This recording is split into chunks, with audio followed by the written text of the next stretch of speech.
আজকের আমরা এই ভিডিওতে যে টপিকটার উপর আলোচনা করতে চলেছি সেটি হচ্ছে একটা এমন বিষয়। প্রথমত আজকে আমরা যে বিষয় সম্বন্ধে শুনবো তা হলো জীবনে শান্তি কিভাবে আমরা পেতে পারি। গতকাল আমরা শুনেছিলাম জীবনে সুখ কিভাবে পাওয়া যায়। আজকে আমরা শুনবো জীবনে শান্তি কিভাবে পেতে পারি। আর দ্বিতীয় যে টপিকটা আমরা শুনবো তা হলো ভবিষ্যতের পরের দিন সকালবেলা আমাদের এমন কি করণীয় যেটা প্রত্যেকেরই জানাটা বলতে পারেন দরকার।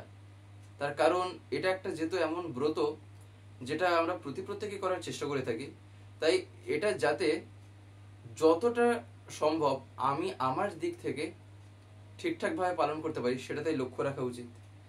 এই কারণেই আজকে আমরা এই বিষয় সম্বন্ধেও দ্বিতীয় টপিকে জানার চেষ্টা করব।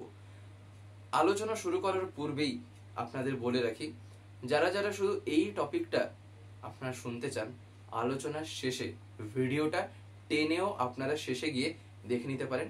শেষের কয়েকটা মিনিটে এই কথাটা বলা হয়েছে। আর যারা যারা প্রথম টপিকটাও একসাথে এখনই শুনতে চাইছেন তারা তো পুরো আলোচনাটাই এখনই শুনে নেবেন।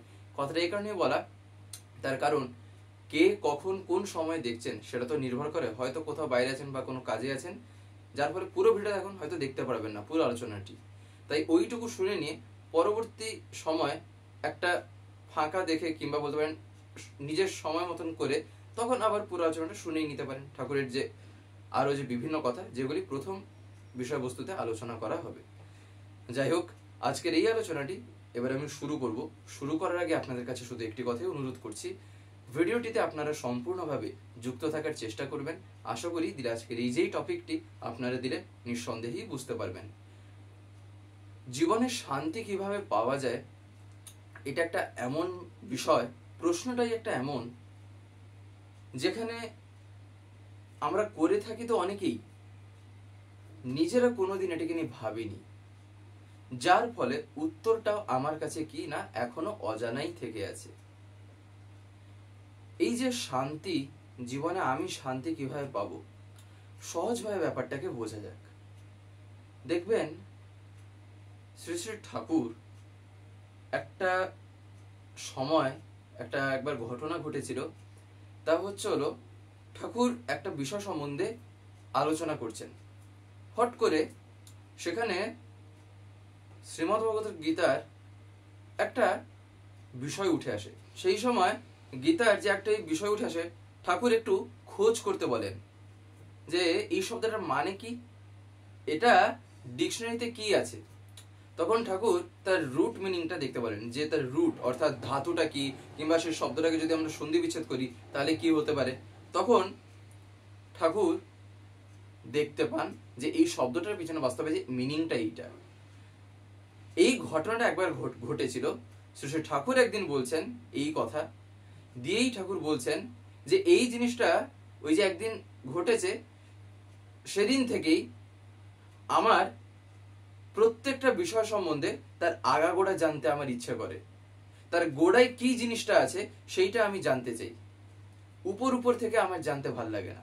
ঠিক একই রকম ভাবে এই যে শান্তি, আমি বলছি আমি জীবনে শান্তিতে থাকবো কিভাবে, আমার জীবনে শান্তি আসবে কিভাবে, শান্তি কথার মধ্যে কি আছে এইটা কোনোদিন আমি দেখেছি? যদি এইটাকে দেখতে পাই, শান্তি আপনা থেকেই আমি জীবনে পেয়ে যাব। শান্তি কথার মধ্যে দেখবেন আছে শান্ত। এই যে শান্তি, তার মধ্যে যে আছে শান্ত, মানুষ তাহলে শান্ত হয় কিভাবে, আমি শান্ত হব কিভাবে? দেখবেন কেউ যখন ফট করে রেগে যায় তখন তাকে বলা হয় না যে বাবা শান্ত শান্ত। কেন বলা হয়? তার মানে কোনো একটা কিছু তার মধ্যে ক্রিয়া করছে, কোনো কর্মের ভিতর দিয়ে কি হয়েছে না, হয়তো সে করাটা তার মনের মতন হয়নি, কিংবা করতে গিয়ে বাধা পেয়েছে, নানান রকম অবস্টাকেলস এসছে।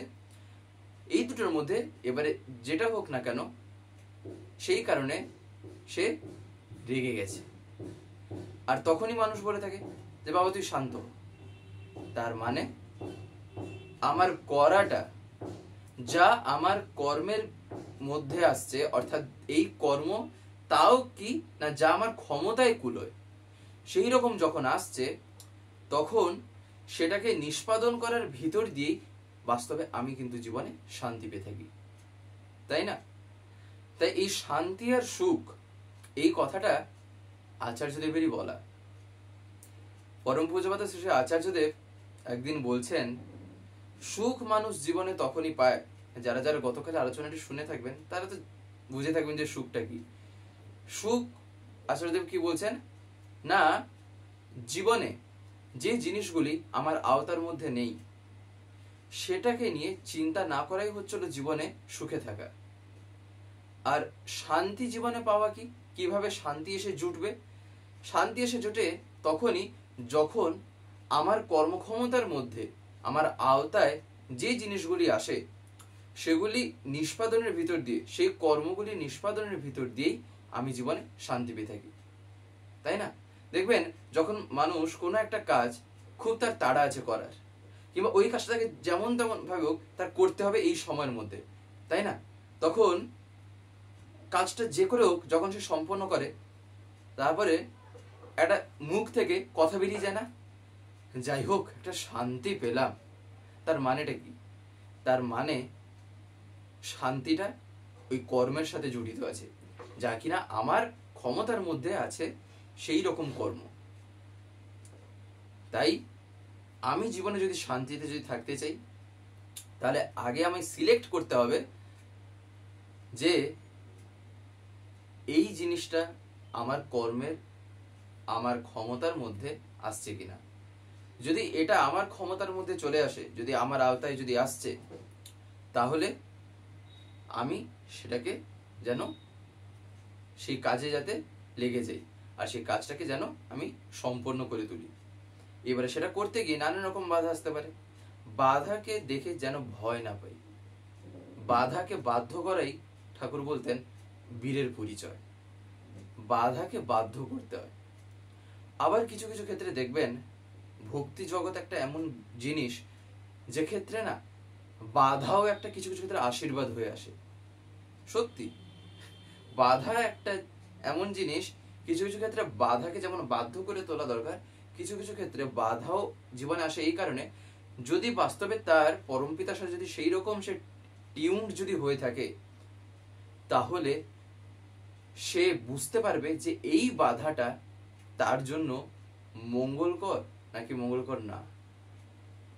অর্থাৎ এই বাধাটা যে তার ক্ষেত্রে এলো, এইটা তাকে কি মানে বোঝাচ্ছে যে এইটাই গেলে বিপদ হতে পারে, নাকি এইটা আমাকে একটা বাধা সৃষ্টি করছে যেটাকে আমায় কি করতে হবে না একে ওভারকাম করার চেষ্টা করতে হবে।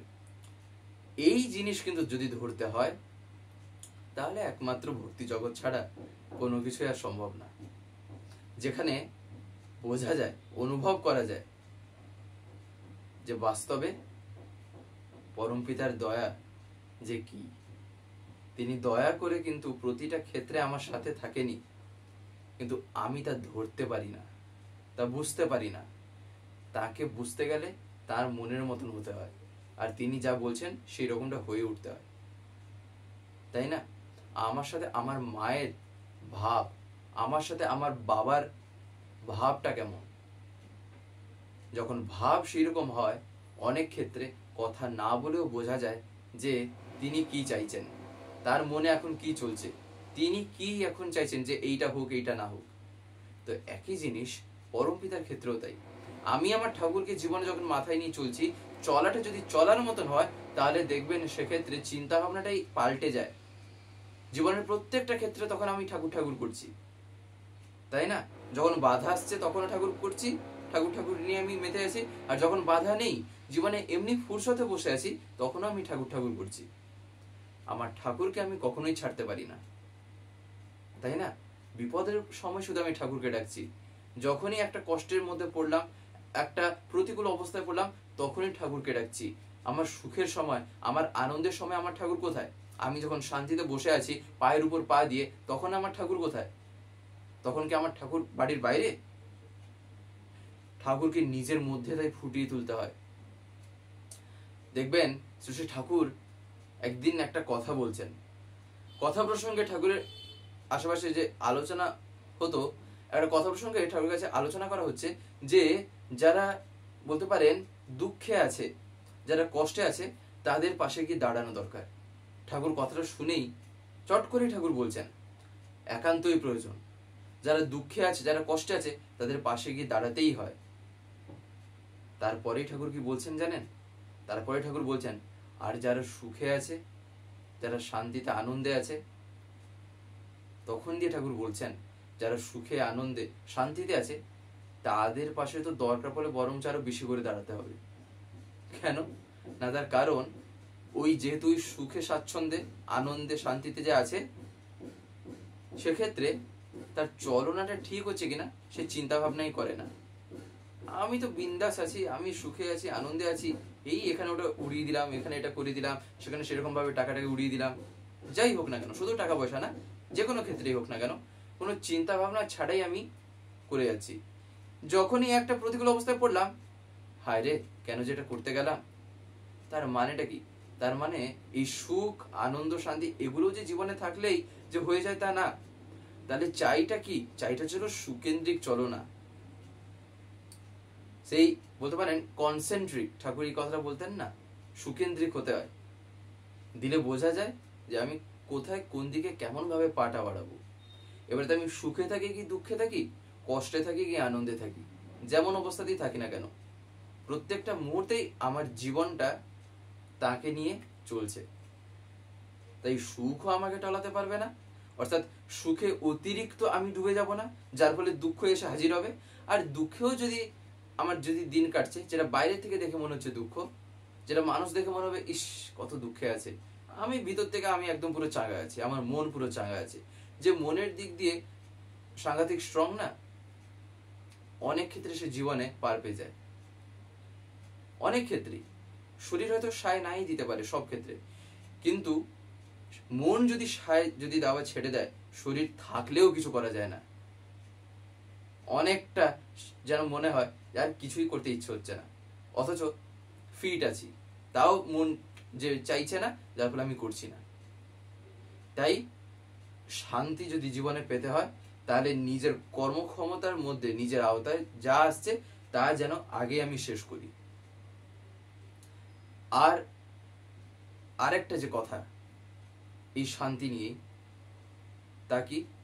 তা হচ্ছিল আমরা অনেকেই এই যে শান্তি কথার মধ্যে যে শান্ত কথাটা আছে, আমরা অনেকেই এই শান্ত কথাটাকে কিছু কিছু ক্ষেত্রে একটা টেম্পারমেন্ট আকারে আমরা ব্যাপারটাকে বুঝে থাকি। অর্থাৎ এটা একটা দৃষ্টিকোণ, একটা বিষয়কে এই যে নানান রকম দৃষ্টিকোণ দিয়ে দেখা যেতে পারে। তো এই শান্ত ব্যাপারটাকে এই টেম্পারমেন্ট যে আমরা বলে থাকি না, এই মানুষের টেম্পারমেন্টটা ওই রকম, ও কতটা শান্ত, কতটা ধীর স্থির, কতটা রাগী, এই যে আমরা কথাগুলো বলে থাকি, এগুলো অনেকাংশে আবার কিছু ক্ষেত্রে টেম্পারমেন্ট যে হয় তার উপরে আবার বলা যেতে পারে। তাই এই জিনিসটাকে আরো একটা দিক দিয়ে আমি জীবনে কিভাবে বুঝতে পারবো, কিভাবে বুঝবো যে আমি শান্তিতে আছি কিনা? বাস্তবে যিনি শান্তিটাকে নিজের মধ্যে ফুটিয়ে তুলেছেন, যার মধ্যে শান্ত ভাবটা দেখা গেছে, যিনি সেই শান্তির মূর্ত প্রতীক, তাকে জীবনে ধরে চলতে হয়। তার মানে কি? পরম শান্ত যিনি। যেমন আমি প্রেমের গল্প বলতে কি যখন বলি পরম প্রেমময়, শান্তের গল্প যদি আমি বলি, শান্তের গল্প মানে এই শান্তির ভিতরে যে শান্ত আছে, এই শান্ত কথা যদি আমি বলতে যাই, তাহলে সে পরম শান্তকে জীবনে পেতে হয়, যিনি শান্তিটাকে নিজের মধ্যে ফুটিয়ে তুলেছেন। তাহলে দেখেন বিষয় একটা দুরকম দৃষ্টিভঙ্গি দিয়ে দেখা গেল, আরো নানান রকম দৃষ্টিভঙ্গি থাকতে পারে। আমি এই একটা বিষয়কে, এই শান্তিকেই চিন্তা করছি যে শান্তি জীবনে আসবে কিভাবে, শান্তি জীবনে মানুষ পায় কিভাবে, শান্তিটা বাস্তবে কি। তাই এইগুলি কিন্তু এক একটা দৃষ্টিকোণ। একটা কথা শেষে বলে রাখি, যেটা হচ্ছিল বাস্তব, এড়িয়ে আমরা কখনোই এত সহজে যেতে পারি না। তা কি জানেন? ইন্টেলেকচুয়াল কথা ভিডিওতে শুনতে খুব ভাল লাগে, আর আমিও এই যে শুনছি যারা যারা আমরা সুখে আছি, আনন্দে আছি, আমরাও যেন মনে হবে 10 জনকে গিয়ে এই উপদেশগুলো দিয়ে দিই। কিন্তু বাস্তবে এটা তো উপদেশ না, এটা যাজন। আর যাজন তখনই হয় যখন যজন সেই রকম হয়ে ওঠে। আর যজন মানে কি? নিজের মধ্যে চরিত্রগত করা, এগুলি ঠাকুরত্ব নিজের মধ্যে ফুটিয়ে তোলা। তাই যেন আমরা চেষ্টা করি এই কথাগুলোকে শুধু এই জ্ঞানের মতন করে যেন না নিই, এগুলোকে যাতে আমরা চরিত্রগত করি ঠাকুরকে ভালোবেসে। নাহলে কি হবে? নাহলে আমি যাকে বলবো তার সাথে যদি আমার হৃদয়ের যদি বিনিময় যদি না হয় না, তাহলে সেই কথাগুলি কিন্তু গ্রহণ করতে পারবে না, বুঝতেই পারবে না। তাই এই আলোচনাগুলো যে আমরা শুনছি, একটা কথা মাথায় রাখা দরকার, যাজন শুনছি, ঠাকুরের বিভিন্ন কথা শুনছি, খুব ভালো। এগুলি চরিত্রগত যদি আমি করতে পারি, ঠাকুরত্ব ফুটিয়ে তোলা বলতে যা বোঝায় তা যদি আমি করতে পারি, তাহলে আরো আরো ভালো, তাই না?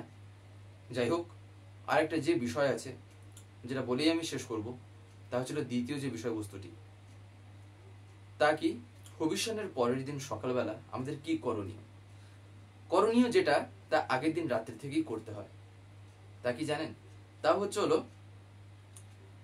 আমরা হবিষ্যান্নের দিন, অর্থাৎ যেদিন হবিষ্যান্ন, পারলে আমরা এই যে কাঁচা মুগ থাকে, এই কাঁচা মুগ আমরা জলে যেন ভিজিয়ে রাখি। এই যে কাঁচা মুগ বলতে গোটা কাঁচা মুগ যেটা হয়, ওইটা আমাদের হবিষ্যান্নের দিন, যেদিন হবিষ্যান্ন সেই দিন ভিজিয়ে রাখতে হয়। এটা সকালবেলা করতে পারলে ভালো হয়। তাছাড়া যখনই শুনছেন আপনার এই আলোচনাটি, যখনই শুনছেন তখনই পারলে দোকান থেকে কিনে নিয়ে আনতে পারেন, আর যদি বাড়িতে থাকে তাহলে তো অসুবিধা নেই, তখনই ভিজিয়ে রাখবেন। তার কারণটা কি? তার কারণ এটা আমরা খাবো হচ্ছিল হবিষ্যানের পরের দিন সকালবেলা, কিন্তু খাওয়াটা তখনই ভালো যখন সেই কাঁচা মুগটা, সে গোটা কাঁচা মুগ যেটা জলে যে আমি ভিজিয়ে রাখি, সাপোজ যদি আমি সকালবেলা জলে ভিজিয়ে রাখলাম, তাহলে সন্ধ্যাবেলা কি হয়, সেই জলটাকে ফেলে দিয়ে, অর্থাৎ যেমন আমরা ধুয়ে নিয়ে থাকি সেরকম ধুয়ে নিয়ে তারপরে নর্মাল এমনি রেখে দিলে সেটা অঙ্কুরিত হয়ে থাকে। দেখুন ওই যে মুগগুলো থাকে, সেই মুগের দানাগুলি থেকে সাদা রঙের তখন ওই অঙ্কুরিত যে গজা মুগ যেটাকে কিছু ক্ষেত্রে আমরা বলে থাকি, সেই মুগটা বাস্তবে বেরোয়। তো সেই যে মুগটা, ওইটা কি হয় না, পরের দিন সকালবেলা খাওয়া যেতে পারে। এবারে এই যে মুগটা, সেটা খাওয়াটা বাস্তবে এটা একটা নিয়ম, যা আমি শুনেছি, এটা একটা বিধান আছে, তাই আমি এটা আপনাদের জানালাম। কিন্তু আর একটা কথা বলে রাখি, অনেকেই তো আমরা আচরণটা শুনছি এই সন্ধ্যাবেলা কিংবা এই বিকালে, এখন হয়তো শুনছি, পারলে এখনই ভিজিয়ে রাখি, দিলে কি হবে, একটু রাত করে আমরা জলটা তারপরে ফেলে দিতে পারি, দিলে কি হয়, সারা রাত ওটা যে থাকবে, তখন সকালবেলা ঠিক ওটা অঙ্কুরিত হয়ে গিয়ে থাকে। আর যারা যারা যতটা দেরি করে শুনছেন, চেষ্টা করবেন ব্যাপারটাকে মেনটেন করার জন্য, একান্তই না হলে আর কি করা যায়, তাই না? তাই ভিডিও যে যখন দেখছেন সেই অনুসারে আপনারা একটু বুঝে নেবেন এই ব্যাপারটি, ঠিক আছে? তাই আমি আপনাদের বিস্তারিতভাবে জানিয়ে রাখলাম, এবারে যেটা হলে আপনাদের যেমনটার সুবিধা হয়। তাই এই কথাটা পারলে বাকিদেরও জানিয়ে দেবেন, ফোনে হোক, মেসেজে হোক, এই ভিডিও শেয়ার করে হোক, যেমনভাবে হোক, জানাটা আসল কথা। আর এই কথাগুলি আর ঠাকুরের যে বিভিন্ন আলোচনাগুলি এই যে আমরা শুনছি, এগুলো আরও যদি শুনতে চাই আমরা, তাহলে কিন্তু চ্যানেলটিকে না অতি অবশ্যই সাবস্ক্রাইব করে রাখবেন। এখানে কথাটা বলছি, অনেকেই যখন দেখা হয় কিছু কিছু ক্ষেত্রে বলেন, দাদা আলোচনাটা মাঝে মাঝে আসে, মাঝে মাঝে আসে না। যখনই তাদের এই কথাটা বলি, তারা বলেন, ও হ্যাঁ, এটা তো সাবস্ক্রাইব করা নেই, কিভাবে করব? তাই আপনারা যদি না জানেন, বাড়িতে ছোট বাচ্চারা যারা আছে, তারা এসব মানে এদের কাছে ভালো মতনই এসব জিনিসের নলেজ আছে, তাদেরকে বলে দেবেন, তারা করে দিতে পারে। আর যদি আপনাদের না করে থাকে, তাহলে আপনারা করে নেবেন, দিলে আপনারা পেয়ে যাবেন এই আলোচনাগুলি, তাই না?